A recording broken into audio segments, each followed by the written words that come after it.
გამარჯობა. ოდესმე დაფიქრებულ ხართ, აი როგორ ახერხებენ უზარმაზარი კომპანიები, რომ ათასობით და ათასობით კომპიუტერი მართონ ისე, რომ სრული ქაოსი არ გამეფდეს. დღეს სწორედ ამაში გავერკვევით, ვნახავთ როგორ იმორჩილებენ ამ ციფრულ ჯუნგლებს და აქცევენ მას იდეალურად მოწესრიგებულ სისტემად.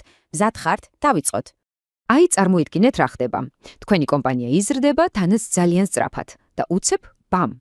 უკვე ათასობით კომპიუტერი გაქვთ სამართავი. და მთავარი კითხვა აქ რა არის?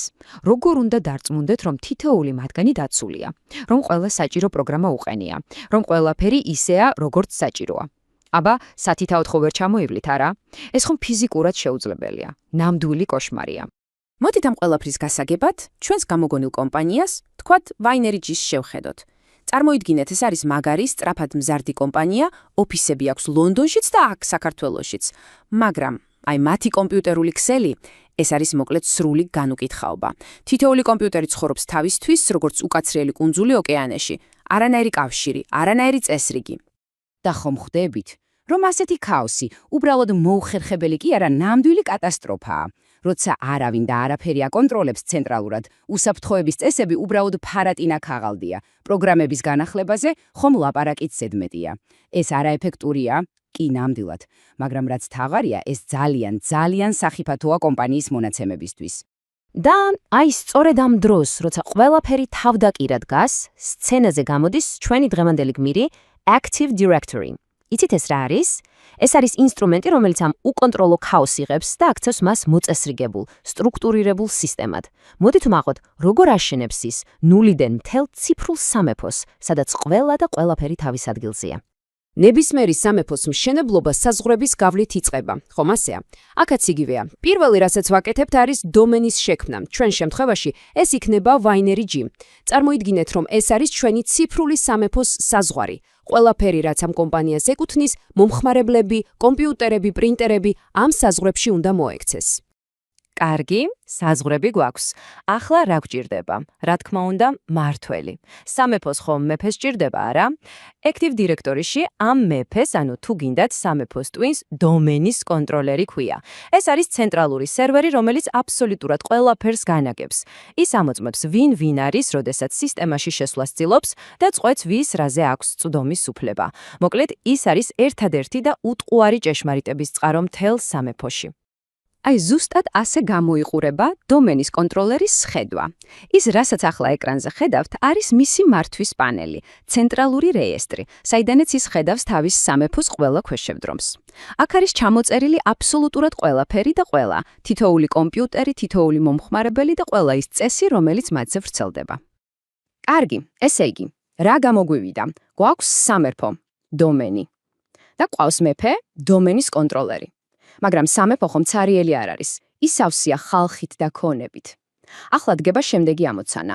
როგორ დავალაგოთ ეს ყველაფერი ისე, რომ რეალურ სამყაროს, ანუ ჩვენი კომპანიის სტრუქტურას იდეალურად შეესაბამებოდეს?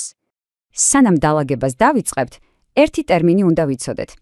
Active Directory-ის ენაზე, ყველაფერს, რაც ქსელში არსებობს, იქნება ეს ადამიანი მომხმარებელი, მისი კომპიუტერი, თუ თუნდაც პრინტერი, ეწოდება ობიექტი. ხოდა, ჩვენი მიზანიც სწორედ ამ ათასობით ობიექტის ჭკვიანურად დალაგებაა. და რის მიხედვით ვიწყებთ დალაგებას? ყველაზე ლოგიკურით, ფიზიკური მდებარეობით. ამისთვის Active Directory-ში არსებობს ცნება საიტი. წარმოიდგინეთ, რომ ჩვენი ციფრული სამეფოს რუკას ვხატავთ და ამ რუკაზე ვნიშნავთ ჩვენს ქალაქებს, ანუ ოფისებს. თითოეული ასეთი ოფისი იქნება ერთი საიტი. მაგალითად, როგორც აქ ხედავთ, ჩვენ ვქნით საიტს სახელწოდებით ლონდონი. ამ საიტში ჩავასახლებთ ლონდონის ოფისის ყველა კომპიუტერს და სერვერს. მერე შევქმნით მეორე საიტს, საქართველო, და იქაც იგივეს გავაკეთებთ. შედეგად, ჩვენი ციფრული სტრუქტურა ხდება ჩვენი რეალური კომპანიის ფიზიკური რუკის ზუსტი ანარეკლი. შეიძლება იკითხოთ კი, მაგრამ რაში გვცირდება ეს? პასუხი მარტივია, სისწრაფესა და ეფექტურობაში. როდესაც ლონდონში მყოფი თანამშრომელი თავის კომპიუტერს რთავს, სისტემა ხომ წყვიანია. ის ხვდება, რომ მომხმარებელი ლონდონის საიტზეა და ამიტომ უახლოეს ლონდონის სერვერს უკავშირებს. აბა საქართველოს სერვერთან დაკავშირება ხომ გაცილებით ნელი იქნებოდა? ეს არის და ეს. ყველაფერი ბევრად სწრაფად მუშაობს. ძალიან კარგი. ფიზიკური რუკა დავხატეთ, ქალაქები, ოფისები თავ-თავის ადგილზეა, მაგრამ კომპანია ხომ მხოლოდ ოფისებისგან არ შედგება? შიგნით არის დეპარტამენტები, განყოფილებები. ახლა დროა ეს ლოგიკური სტრუქტურაც გადმოვიტანოთ ჩვენს ციფრულ სამეფოში. ამისთვის ვიყენებთ რაღაცას, რასაც ქვია ორგანიზაციული ერთეული, ანუ მოკლედ OU. რთულად ჟღერს, მაგრამ სინამდვილეში ძალიან მარტივია. OU არის უბრალოდ ციფრული საქაღალდე.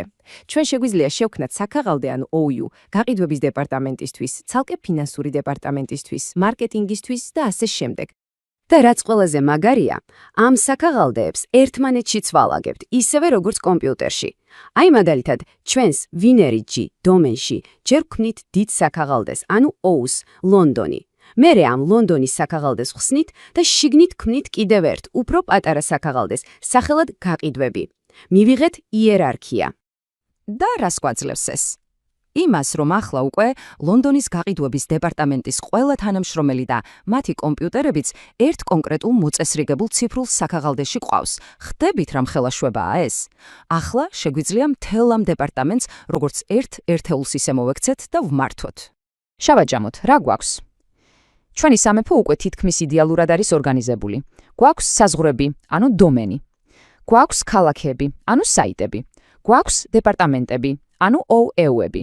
მაგრამ რაღაც ხვაკლია, რა თქმა უნდა, კანონები. ახლა დგება ყველაზე საინტერესო მომენტი.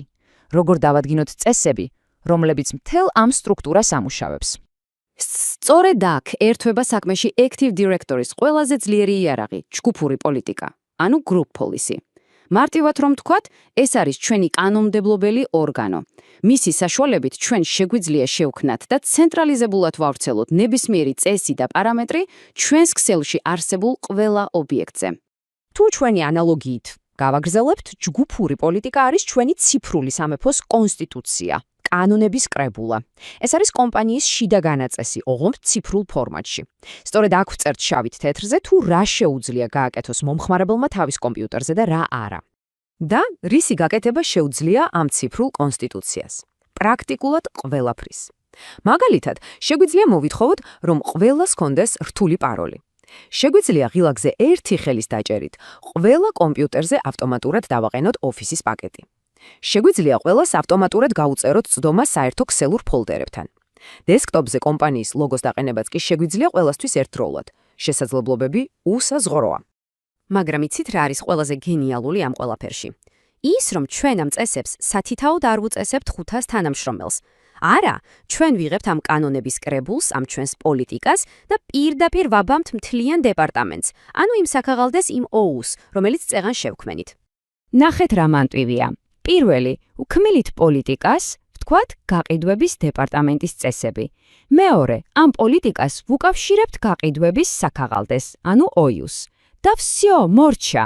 ამის მერე ნებისმიერი ახალი თანამშრომელი, რომელსაც ამ დეპარტამენტში დავამატებთ, ან ნებისმიერი ახალი კომპიუტერი ავტომატურად დაემორჩილება ამ წესებს. ჯადოსნობა არა?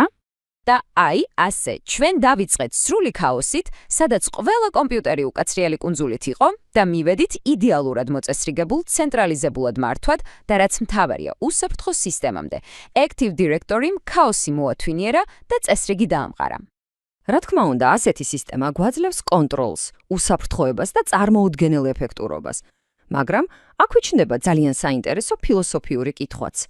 სად გადის ზღვარი აუცილებელ წესრიგსა და გადამეტებულ სიმკაცრეს შორის? იმ სიმკაცრეს შორის, რომელმაც შეიძლება თანამშრომლების კრეატიულობა და ინოვაცია შეზღუდოს. აი ამაზე დაფიქრება კი უკვე თქვენთვის მომინდღია. დღეისთვის სულ ეს იყო.